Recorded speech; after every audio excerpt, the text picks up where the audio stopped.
now listening to the sound of Sports Reports' order. My dad. Mr. Logical. Mr. Logical. Don't bring feelings to a fact fight. Don't bring feelings to a fact fight. My dad 2-5. I believe in Joe Hendry. Yes. Y'all hear that out there? This is the future of podcast right here. So as she was saying, you are now listening to the sounds of Sports Reports' order.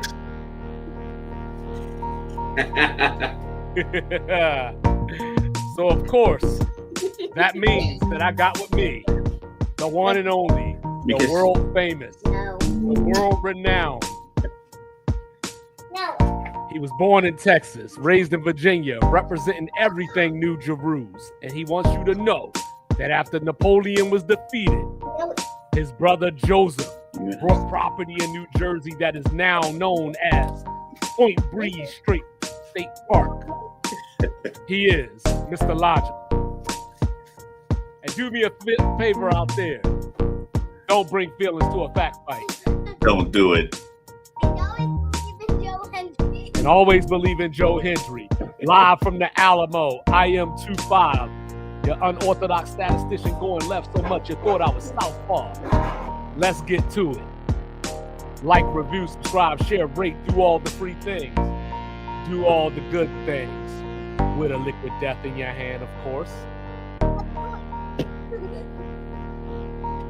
All right, so Mr. Logical. Yeah. There is a team out there, a very young team out there that has clinched their spot in the NBA Finals. How did they do it? And are they an all-time great team? I won't say they're all-time great. You definitely got to finish. But 68 wins in the regular season, coming off the season they had last year. Very young team. I believe they were the youngest team in NBA history last year to win a series. But what I'm going to say about the Oklahoma City Thunder is that they had a perfect blueprint to rebuild immediately. Oh, no. They traded their aging superstars and got value for them.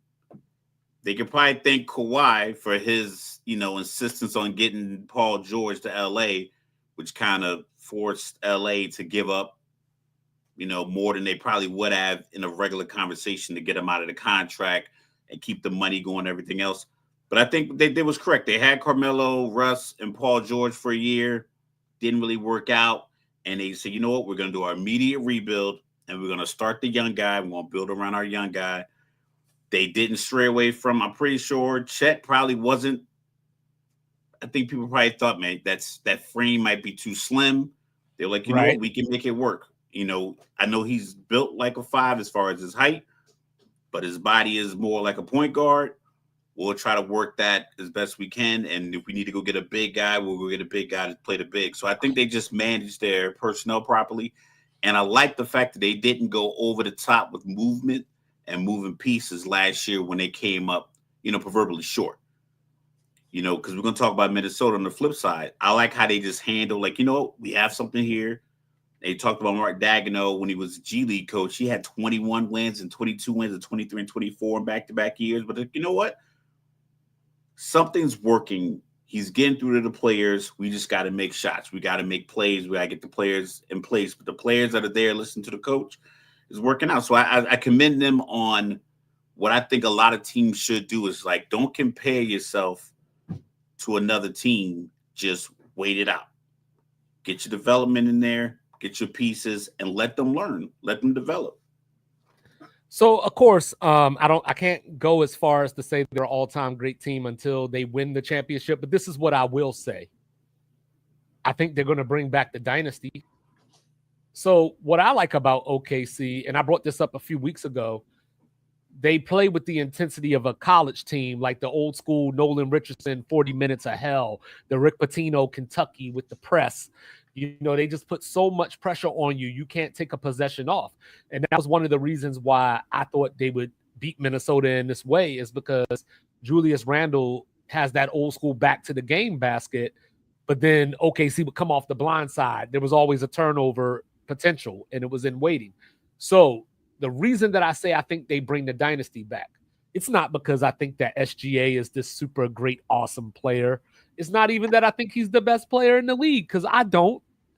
What I think it is when you add up what they have currently, and then you add the draft capital that they have, they can still go out here and make moves. A lot of teams like Boston last year, for example, they won the title and they had everything that you could ask for. So there wasn't a reason to really shake up the apple cart, if you will. Correct. But when you look at Oklahoma City, I think people forgot who they took in the draft last year. You know what I mean? They took Nikola Topic last year, who a lot of people were standing in line for. So that's a reserve that hasn't even played because he was coming off an injury. So he's sitting there in wait. You know what I mean? And then when you look at the contracts, they're not in that Boston position where they're paying almost $1 billion. Three guys. Yeah, and the only real free agent of note that they have this year is the other J-Dub, the light-skinned J-Dub. You know what I mean? And it's a team option. So they could still bring him back. So when you look at that, you pair that up with the draft picks that they've been collecting over the course of time. Let's just say, hypothetically, they get off to a slower start next year and they're sitting around, say, let's call it 34-20. And it's just looking like, what happened to OKC? What happened to OKC? They have all these draft picks in the tuck that they could go out and overreact and make a move. I don't want them to do that, but they have it available. They have options. So I think that, they have that to build at least a back-to-back, I would say. And, if they win the championship this year, they'll be the second youngest team since Bill Walton's Portland Trailblazers to win the title. They're the only team in the last 25 years, back when New Jersey, the Nets, had Jason Kidd and those guys. They're the first team since that team to make the finals without someone on their roster with 10 years of experience. So that just tells you how young they are right there. It's a young man's game. We talked about it in all these conversations we had with talking about the Lakers, talking about Denver, talking about a lot of teams like East, Philly, all these preseason conversations we had. This was like Houston. I thought Houston was going to be able to do more damage, but I think they mixed in too many old heads. I was like, if they just would have ran with the young guys and just see what they had. I think OKC just was in that position where they're like, we're going to run with these young guys. Because I don't think people saw Shea in the Clippers uniform and thought like, that dude's going to be arguably an MVP last year and then win it again this year. You know what I'm saying? And they lost that NCAA tournament game to Kansas State the year that they forced Sister Jean down our throats. Yeah, so like I said, it's just one of those situations where Oklahoma City has it locked in. And I know, like, I went over the top with Boston with my, our projections saying it was going to run back to back. But their shortfall is they needed everything to work. I thought they had everything that could work, especially in the East. But going 27 for 100 in those first two games really killed it. Like I said, if they would have gone 35 for 100, they would have been up 2 on the Knicks. They might have swept. They probably would have been just fine. I don't know. Maybe Tatum doesn't play as many minutes. Maybe he doesn't get hurt. But it's a lot of maybes there. But they also did have the hook of like, we're paying $700 million to 2 guys. Right. Oklahoma City this year, I think they're better than Indiana and the Knicks. So I think playing their game, the way they played the 4 games that they won, if they play that way against the Knicks or Indiana, they're hoisting the trophy, and SGA is probably Finals MVP. Yeah, and we'll get to the Pacers in a second here, Lethal. Be patient, my boy. Be patient. But OKC, I think I don't think the finals is going to be that much of a challenge. You know what I mean? Of course, I think that the Pacers stylistically would probably be the better matchup as far as the more entertaining, longer series. The Knicks have the talent, but they just don't play to that talent. Like the Knicks, should have won this. Well, we'll get to them, but they should have won this series already. We'll get to that in a minute.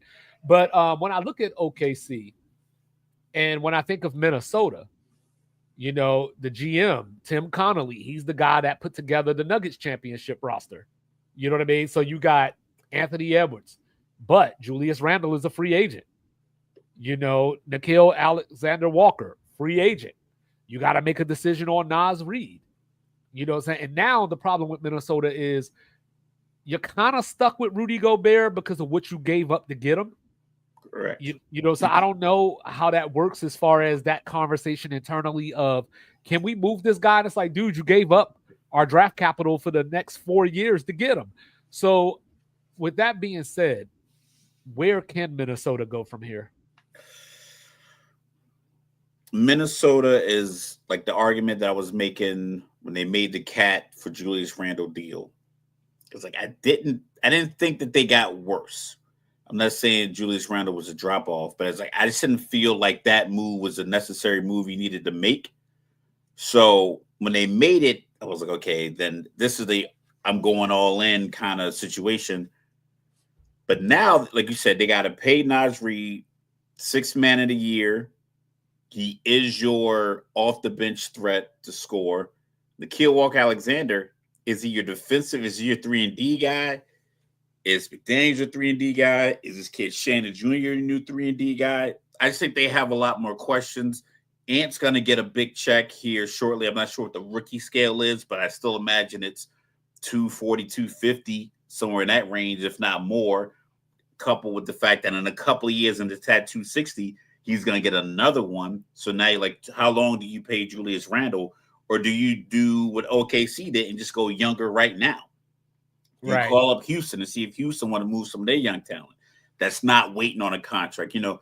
But I think they're going to have to do something because they can't run it back with the team that they had, because they had the 50-point game. But I don't know if they can replicate that. I think other teams are going to get better in the West.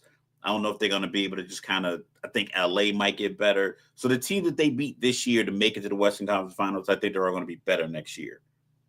And see, and that's the thing, right? Like, Anna's going to get better as well. You know, he's only 23 or 24. So like that's why I said the other night, I'm not trying to bang on him. You know, I'm just trying to tell you what I see. And, you know, I like Anna a lot, you know, and that's half the puzzle. You got to have the star to begin with. You know, so now back-to-back Western Conference Finals, never been done in Timberwolves history. You know, they have 3 in their total existence as a franchise, and 2 of them just happened these last 2 years. So there's no reason to get down. There's no reason to hang your head. There's no reason to act crazy. Now, I said I wasn't going to say anything negative about Julius Randle, so I won't. But what I will say is I don't know if I bring him back. You know, I got to see what else is out there, what's going on, because with these aprons that we've been talking about, there might be some guys moving that you would have never anticipated. And they've been on the sale for sale block. It seemed like for like last couple of years. Well, it's final now. It's final now. It's final, like they're moving pieces. Yes, and they're already, A-Rod's already talking about building a new arena. Yeah, so you got to keep the star, but once, like it's becoming, we talked about all these legends that are, you know, these current legends, these guys who got drafted, you know, LeBron is 03, and then Durant, Curry into the early, you know, late 2009, 2010. These guys, all of those guys are iconic, but they're all phasing out either through just talent, time. They're definitely, a lot of them definitely aren't playing deep into April. So the league is going to have to shift it, highlighting some of these young guys. So the teams are going to have to start saying, like, you know what? I know Julius Randle knows how to run an offense, but do I want to give him $38 million a year over the next 2 or 3 years, or whatever that number is for him? Is he in that veteran range where it's like, oh, he's guaranteed 40? You know, like, because Kyrie is in that space when, you know, they talk about him when he got his 36 from Dallas. Yeah, his current contract that he's on is 4 years, 117. Okay, so that means he's probably due for one more. I imagine he would want 35 at least. Yeah. I'd imagine he'd want 35, if not 40, considering Well, like see, the TV deal and everything else and all the other money. It's like, I don't know if Minnesota can afford that because he doesn't. He earned his 40 million. He just doesn't give you 40 million for that team. Like he right. did his And time, he did everything he needed to do per the CBA, but it's like you don't give us $40 million. right. And it kind of, with Ant being so young, you would like to think that they have a bright future ahead of them. But they got a lot of questions. Mike Conley, I don't know if he's going to hang it up or not, but he needs to.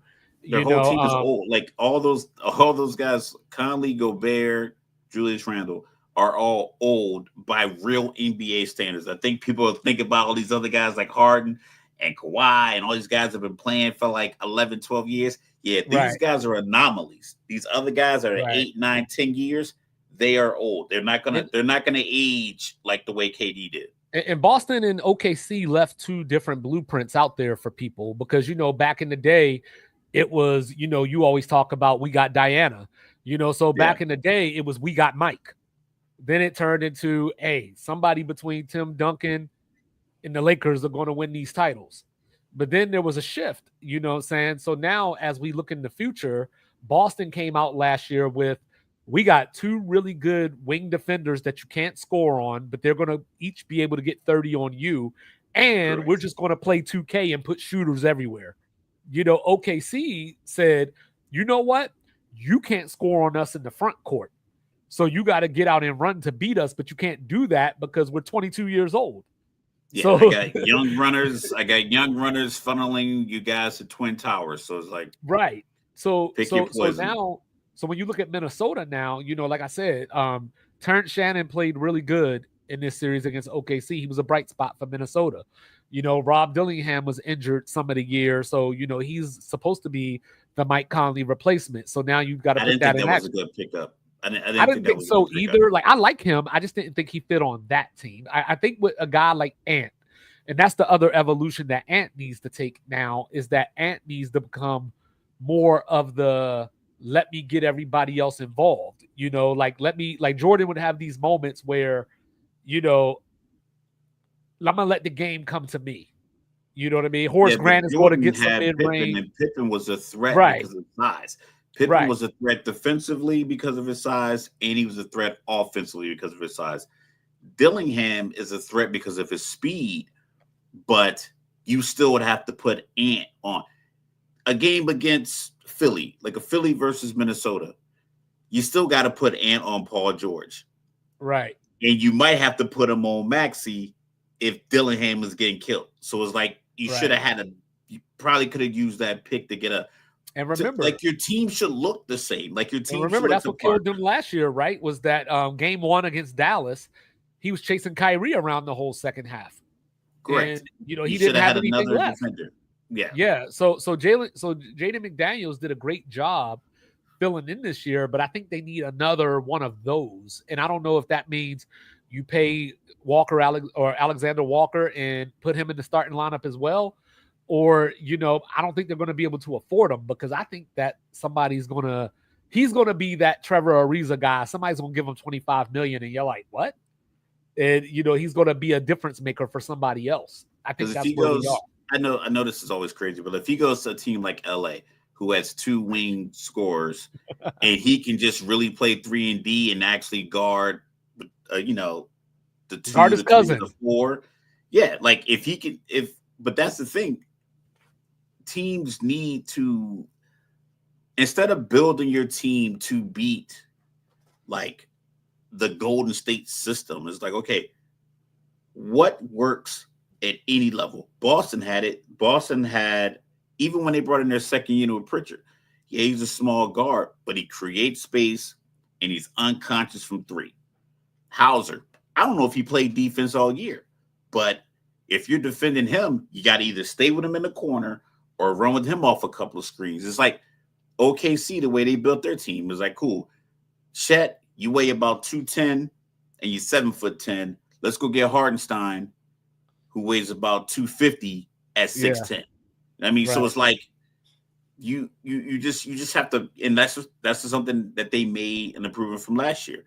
Minnesota, I don't think they improved with the Cat for Randall Julius, trade. yeah. Yeah, I think they just kind of made like a lateral move. It's like they made like a personality move. Like, we think he's more intense than Cat. But as far as like the production, 23 and 12 is what you're getting from Cat. You probably got about the same out of Julius Randle on good nights. Yeah, and low key, Cat been killing it in this series. Now it's up for the rest of the team to continue to get better. But let me take you back for a second. The year was 1994. It was the fourth quarter.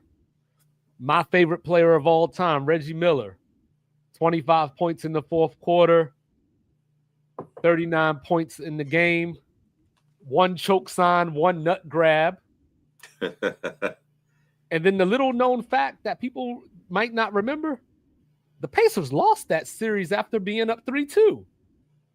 And it wasn't because repeat itself. It wasn't because Reggie Miller choked either. Reggie Miller and Rick Smits were the only two Pacers in that series to average double figures. That is insane to think about, especially this era that we're in now. Brothers down low that just got rebounds. They didn't even put the ball back up. Yeah, Derek McKee. So then, you fast forward here, right? And the reason I said what I said earlier is because the Pacers had an improbable comeback in game one. You know what I mean? Like the things of dreams. Neesmith will never shoot like that ever again. 6 threes in the last 5 minutes or something like that. Not outside of a warm-up. Never happen again. Game two, Indiana got out of their 5-point game. Game three, the Knicks came back from 20 down. So when you look at how we got the 2-1, it was literally like, if the Knicks just actually play to their talent, they should win this series, because when you look at them, you look at Anunoby, you look at Bridges, you're like, how can the Pacers score on them?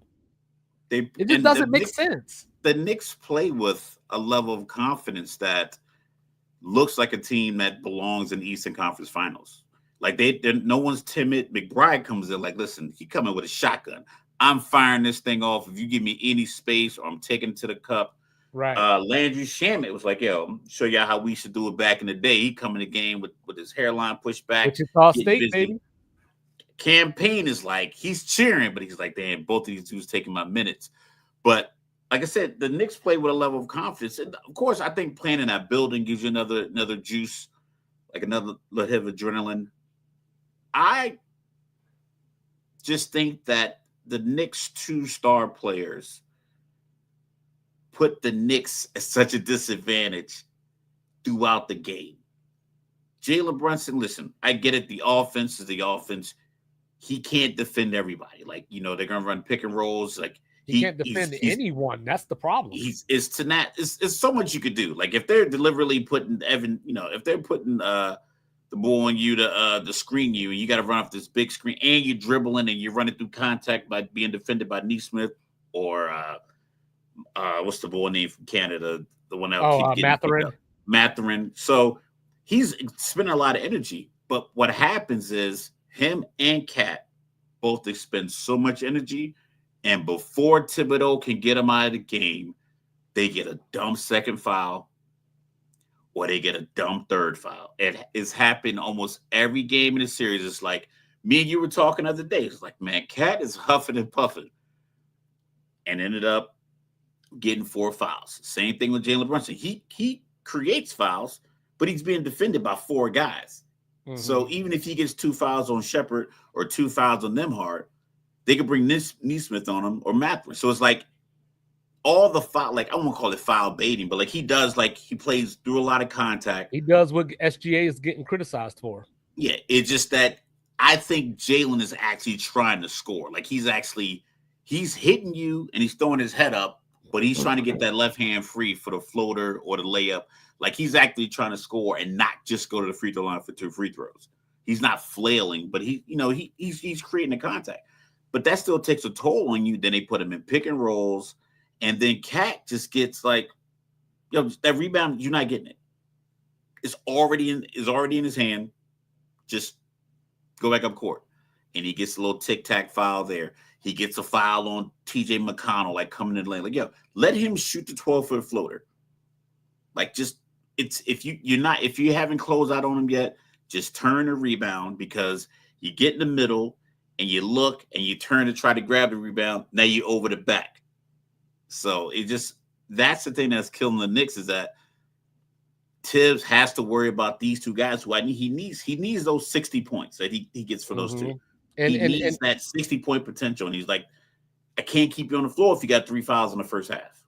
And Brunson set the tone last night, 14 in the first quarter. Like, that's what you want your great player to do.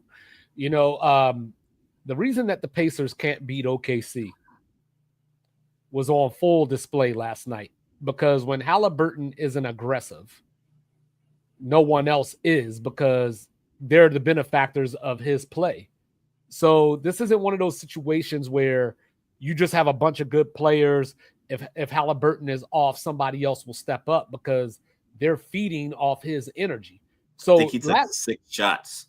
Yeah, and their starters, their 5 starters combined for 37 points last night.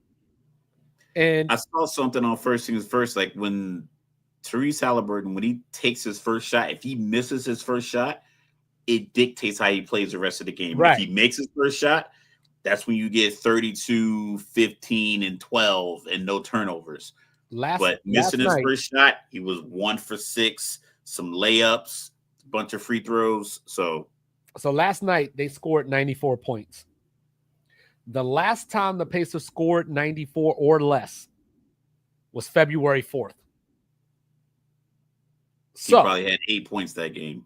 What I think happened, and I don't want to minimize the Knicks. I don't want New York to be mad at me. I don't really give a fuck, but I don't want y'all to be mad at me. You know what I'm saying? But, like, I think the Pacers just took a night off. I think the Pacers got punched in the mouth, and then they said, oh, we ain't got it tonight. And I saw Siakam. They had a couple opportunities down 10 and down 12 to get it under, and it was like, yeah, it looked funny, and I think it's because Halliburton just shoot the 3.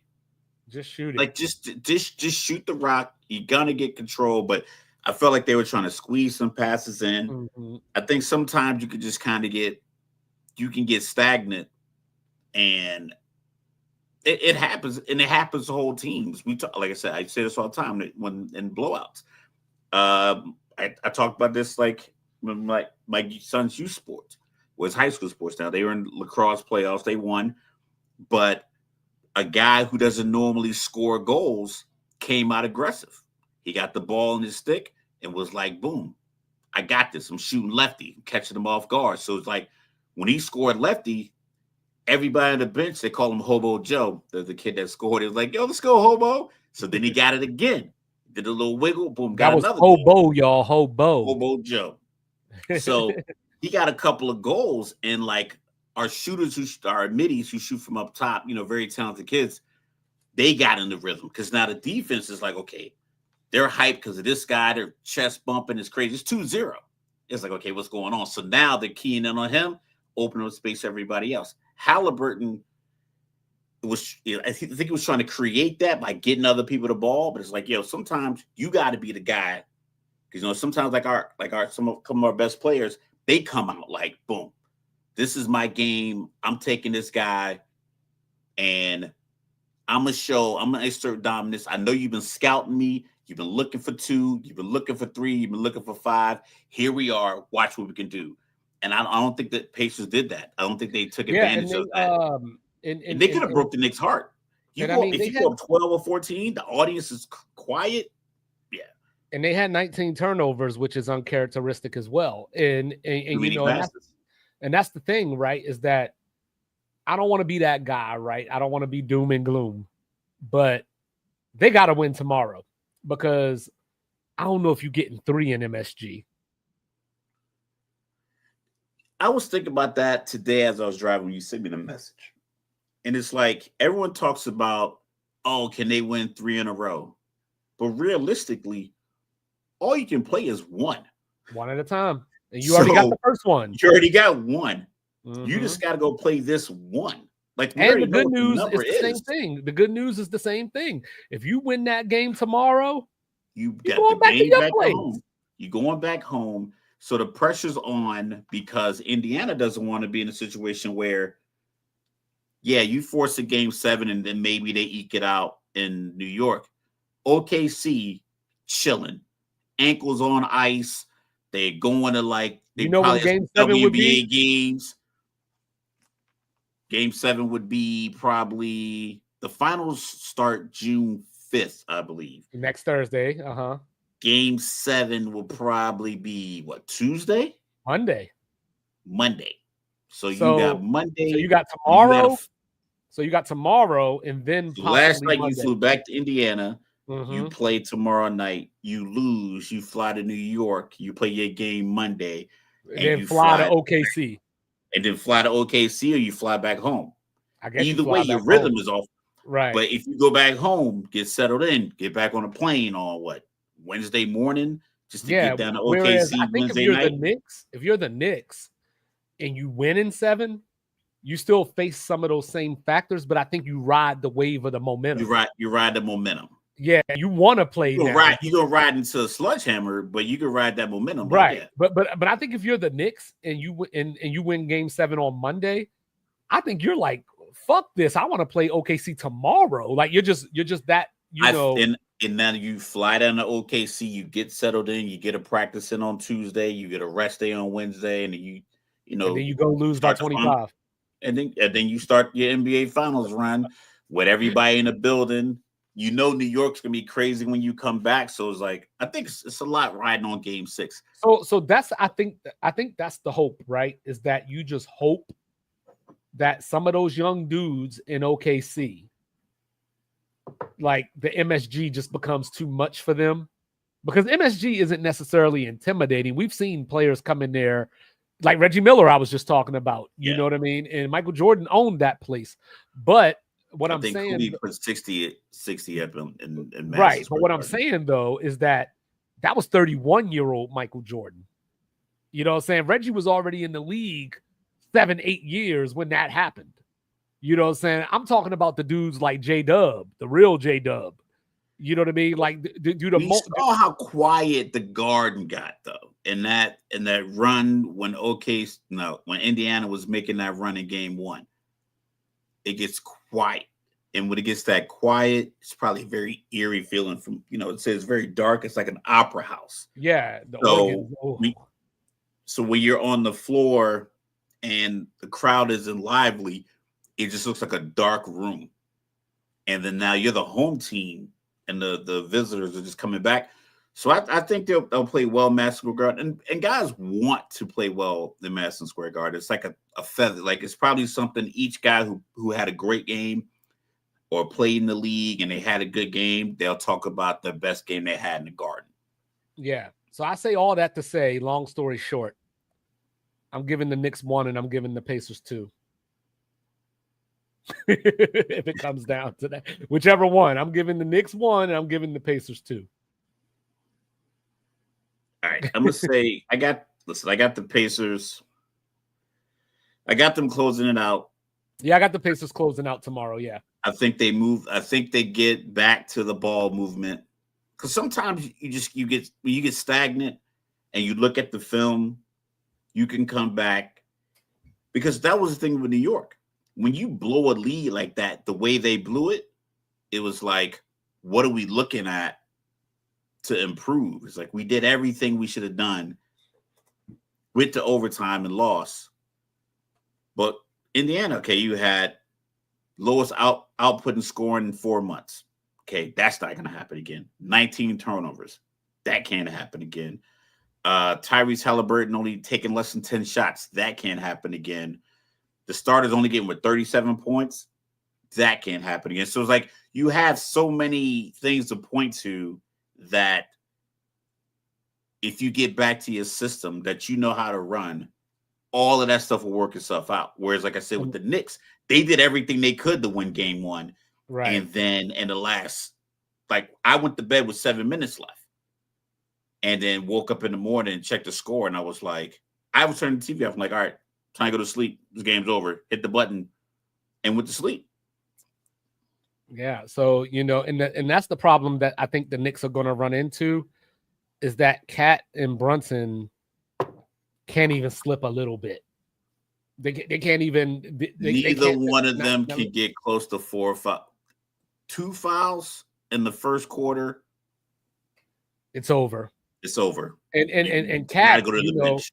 And we were talking about Cat and like the energy levels, how tired and burnt out he was. Like, but that's the effort that they need for him for 2 more games. Like if they were up 3-2, you're like, okay, he doesn't play well game 6. Yeah. And you were talking about it. Post, but he's driving through. Right, he's driving from the free throw line. And it's like, man, get the ball in the block and save some energy. But he's getting that long dribble, they kind of clumsily get into the paint. And Miles Turner ain't going to play that bad again either. Correct. You know what I'm saying? So, yeah. So, I think the Pacers close it out tomorrow. But, once again, I'm giving the Knicks 1, I'm giving the Pacers 2. You know what I'm saying? That's what it is. But in other news, school is back. So we had the NBA draft a couple of weeks ago. Mr. Logical and I had a conversation about how there were only 106 players that declared for the draft, underclassmen, that is. Yeah. And now, we're down to the 90s because a bunch of them went back. So to include some of the names of people that are coming back, Jahad Pettiford, from Auburn. Hopefully he grows about 2 inches this year. Pause. Because those little under 6 feet dudes are getting phased out the league, even though he's good. LeBaron Philon, from Alabama, depending on who you talk to, he was a lottery pick this year, just depending on who you talk to. You got Yaxel Litterberg, and to Mr. Logical's point, we were talking about the NIL a couple of weeks ago. So he got $1 million because he went to UAB this past season. He got $1 million to sign with Michigan. He entered the draft. If he plays for Michigan this year, he gets $4 million. So, depending on who you talk to. And if he played for the Detroit Pistons, he'd get about he's probably getting $2 million. Yeah. Yeah. And so, depending on who you talk to, he was probably somewhere in that 20 to 27 range. But I think he comes out next year and he's a top 7 pick. And that still might be being a little generous. My guy, Owe, back to Kentucky, loving it. But what I like about it, Mr. Logical, is that the things that we were having a conversation with El Residente about are coming to fruition now. These guys are going back to school. They're going to have another year under the books. And when they come to the NBA draft, more people will know who they are. For example, your guy, Alex Condon from Florida. Yeah. He went back.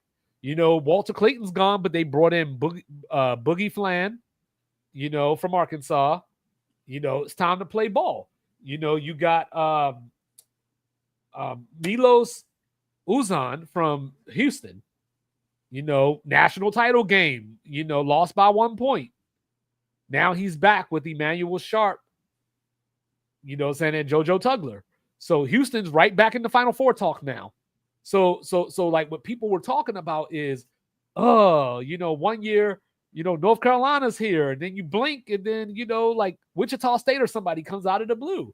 But now with the NIL, so people focus on the money. They don't want the players to get paid, but they're missing out some of this other stuff like, hey, now we're going to run these teams back just like we used to. So college basketball is going to definitely benefit.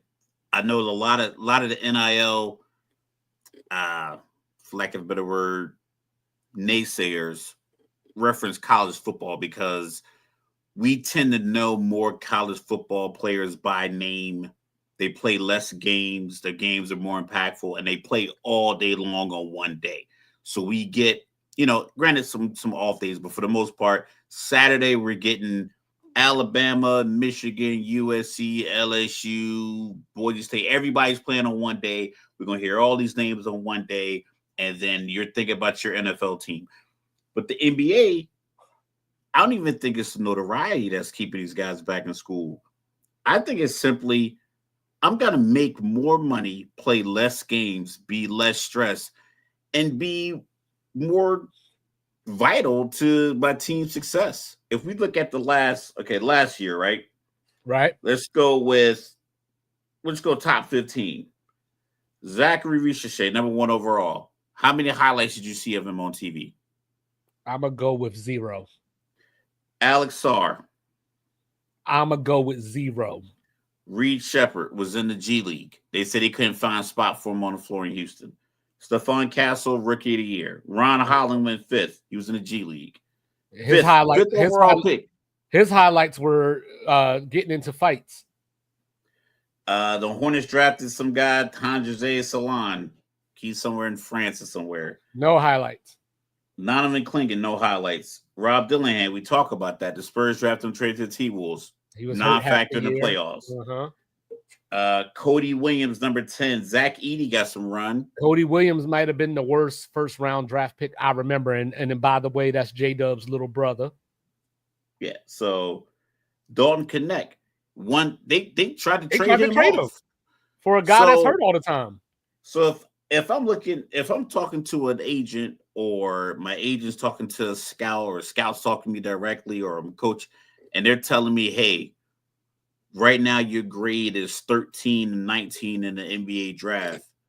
It's like, well, 13 and 19. Jacoby Walter, Tristan Da Silva, Dalton Knecht, Jared McKay, like none of these guys got any run. So I could transfer or come back to school and you'll give me 1.7 million, 1.8. I'm going to play 32 to 36 games. I'm going to be a big man on campus. I'm going to improve. Even if I don't improve to the NBA level, I'm improving enough for Bill Self in Kansas to want me to transfer and to be a graduate student and get another $2.5 million from them. So I can finish my last 3 years in college and get about $6 million, or go to the NBA, be on the hook for 7 months and not get any run, and I can't go do what I want. Man, nah, I'm good. I'm going back to school. Mm-hmm. So I think it's more about the way the NBA uses their young players than it is about development, because we talked about it when they say, oh, a guy is 22, he's been in college so long, he would have been a lottery pick years ago if he didn't stay in college so long, or why did he stay in college so long? Maybe this is his ceiling. And these guys are like, all right, cool. I'm going to go ahead and transfer from Iona to Florida, win a national championship, take my $4 million, and take my baby girl to Disneyland. Yeah, and they still talking about he's going at the end of the first round. And you know, and that's the thing, is that the NBA draft is starting to become like LinkedIn. You know, like there is don't get me started on LinkedIn. There is no entry level. Worst website in America. Yeah, there is no entry level. The entry level does not exist. You know, because now companies are looking at potential candidates and they're saying, what can you do for me? Not what I can teach you, because it takes me too long to teach you. I got to invest in you to teach you. And how long are you going to be here? A year or two? So when you look at the NBA draft, a lot of these guys are, where's the 18-year-olds? Where's the 19-year-olds? Because, you know, usually if I'm drafting you at number 2, you're either a phenom, or I think you're going to turn into a phenom. I don't want to take the guy that I feel like I got to coach up. So now when you're looking at the NBA draft, I look at dudes like, say, Caleb Love, you know, who's been in college for 5 years, played at Arizona, played at North Carolina. So you would like to think there's some pedigree there. You know, I told you about him during the NCAA tournament. I like, for whatever reason, when he plays Duke, you know, he turns into a machine. He was a big game player. Yeah, so you know, but the NBA won't let him play a big game. Right. The NBA is going to be like, listen, you got 16 minutes. This guy's getting 40 million, so he gets this many shots. This guy's getting 46 million, he gets this many shots. Your development is not I'm here to keep my job, so I'm going to follow the blueprint of the guy ahead of me and the analytics guy in the booth. So I think that, you know, what you're going to run into, hopefully, is what I'm hoping. Guys like him, guys like LJ Cryer, you know, who might be 22, 23 already, maybe even 24, you know, with this new apron, all this, like, you're going to have them, 4 or 5 years probably before they move on anyway. Why not make the most of it? You got to change the way that you're building your teams now with these aprons. But the question that I have and that I've been thinking about is, what does this do to the G League? Does it make the G League, not that it's like super awesome or entertaining or successful or any of that type of stuff, but does the G League become worse? Do you have better players at the G League level? I think the G League becomes better because if you had, like I said, it was 140 or 100, it was like 120, right? That originally signed up. It was 106, yeah. 106. Yeah. So say it was 166. Well, a lot of those guys might flow into G League spots, and they might bump a guy out who got drafted a couple of years ago, still trying to develop. But with those 60 or 70 guys not even putting their name and their name into the hat, it allows me as a G League player to keep my spot, stay with this coach, stay with this organization, stay with this shooting coach, stay with this teammate, build that chemistry. So when the Charlotte Hornets need to call a guy up, and I've been here 3 years, I've been working and working and working, now I get my shot versus them grabbing a guy like, you say, this Tanjay Salon guy. Now you just grab him because he was on the list, and now because you drafted him 6 and you don't have a spot for him in the actual city of Charlotte, you send him to your G League affiliate. That bumps somebody out of the spot who's been working at it. But like if I take a guy 6, I need him to mold. I need him to I got to put him somewhere. So somebody's going to be losing the spot. So if guys are going back to school, getting that, 500,000 from Arizona or getting a 250 to stay at Wisconsin, whatever the number is, that opens it up for the G League players. It's incumbent upon the NBA to do a better job from a management standpoint, an ownership standpoint, and a media coverage standpoint to get fans excited about the NBA again. Because I saw Jamie Foxx, he posted something on Instagram talking about, aren't there NBA playoffs going on right now? You guys still talking about LeBron and the Lakers? They've been out for 2 months. So you're not going to have the KD to drive the numbers. You're not going to have Kyrie. Like I said, we don't know what his injury is. You're not going to have that to drive. You're going to have to highlight. You're going to have to put Alex Sarr versus Jack Reese on your prime. Like you're going to have to either put it one versus number 2, right? You're going to have to just say, you know what? We don't care what the audience thinks of the city. We need to get these teams on TV, because the NCAA is doing a great job of making sure, because it's all institutionalized. Kansas is making sure their star feels appreciated. Duke is making sure their star feels appreciated. North Carolina, Arizona, Washington State, they're all looking out for their product. The NBA as a whole, but from media, management, and ownership, it's a complete disconnect. There's 3 fragmented parts that they could be pushed together and they could work, but right now they're just fighting uphill, worrying about who has the most power. Meanwhile, you're going to lose your audience. But now I think this is where people like the one Mike, you know what I'm saying, Mondays and Thursdays at noon, I think that's where people like him are going to get upset, because he's been frustrated over the last couple of years talking about how the international players are taking over. Adam Silver's, trying to, Adam Silver. I always want to say David Silver. Adam Silver is, trying to globalize the game. And so we're going to see these guys. And I think that's a part of what happens when these guys go back to school, is that we're going to start to see some of these Nolan Traors and Noah and Singay, who are going to be probably first round draft picks this year in this draft. You're going to see more of those guys getting first round grades and shots because of the lack of depth. So I think that this particular draft is still going to be a good draft. Obviously, I don't think it's going to be as good as I thought it was just 2 weeks ago. You know what I mean? But I think that there's still a lot of good players in this draft. I think there will be a lot of good players going forward. I think there's going to be an overreaction. I think people are going to see some of the names going back and they're going to go, like, this draft is going to be awful. And then we're going to look back in 4 years and go, whoa, like some of these dudes actually panned out. And I want to believe you. I want to believe in your optimism. My only issue is that when they get to the league, is the league going to let them be a part of the league?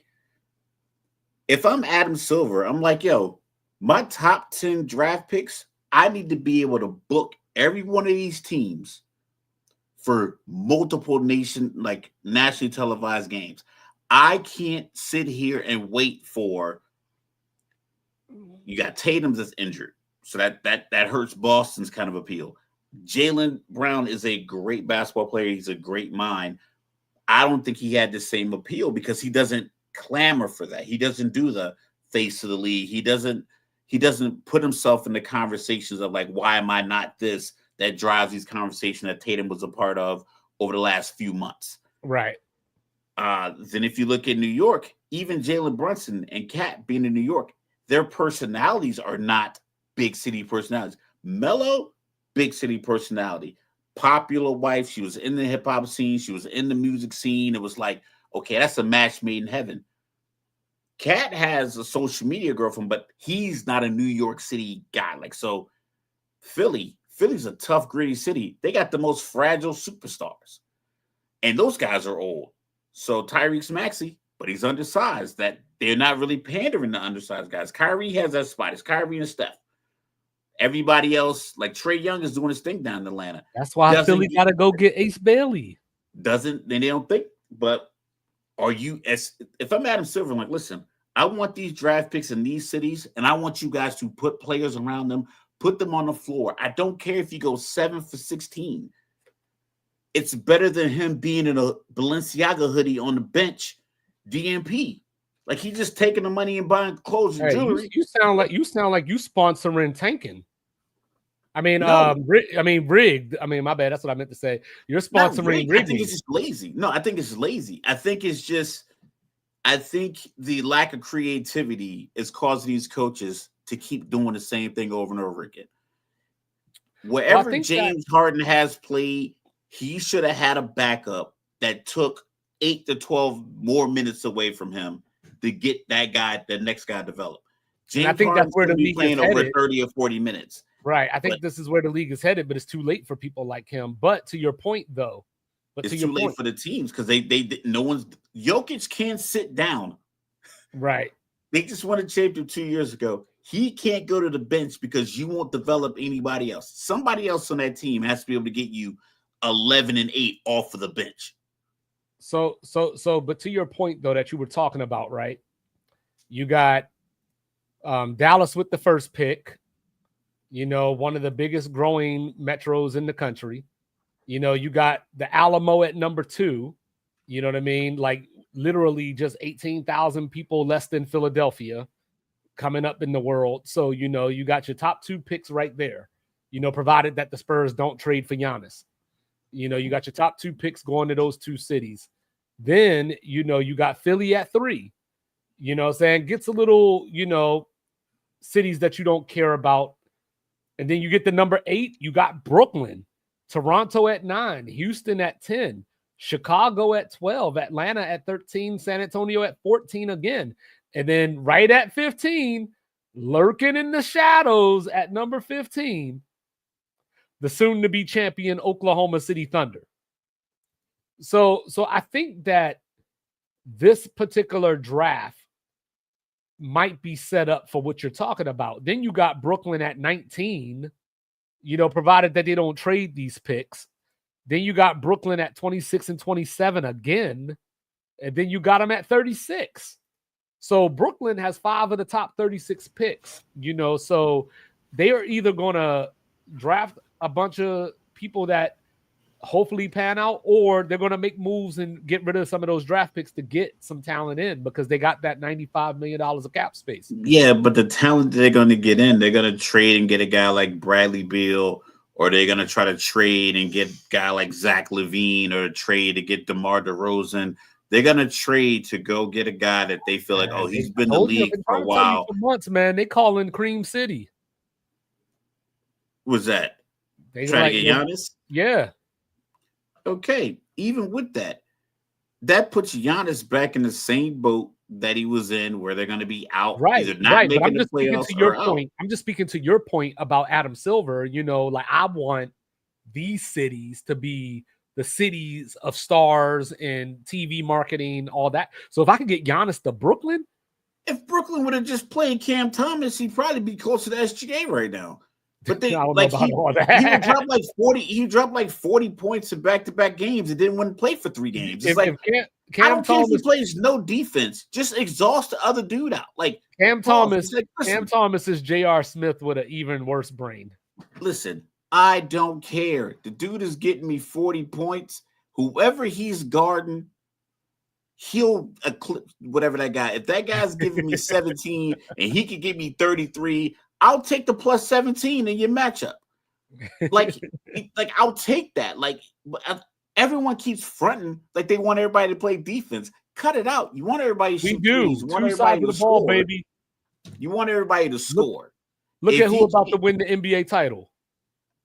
Well, their SGA isn't out here shutting people down. He plays good team defense. He had more blocks than Giannis.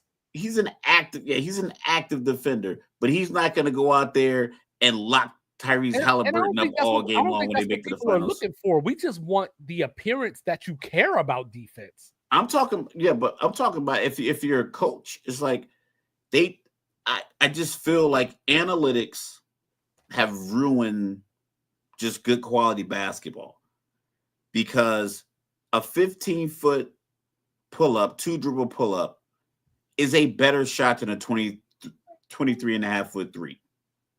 I don't care about the numbers. The shot is better. You have more guys on your team that can consistently pump fake, 2-dribble pull-up, and knock down a 15-footer than you have guys who can consistently in and out, game in and game out, on the road, hostile environment, knock down the clutch 3. That 15-foot 2-dribble pull-up, every single guy on your team can hit that shot. And it's like, nah, we don't want you to take it. It's just stuff like that just doesn't make any sense, because you can lose a game by 1. I bet you love that 15-foot pull-up then.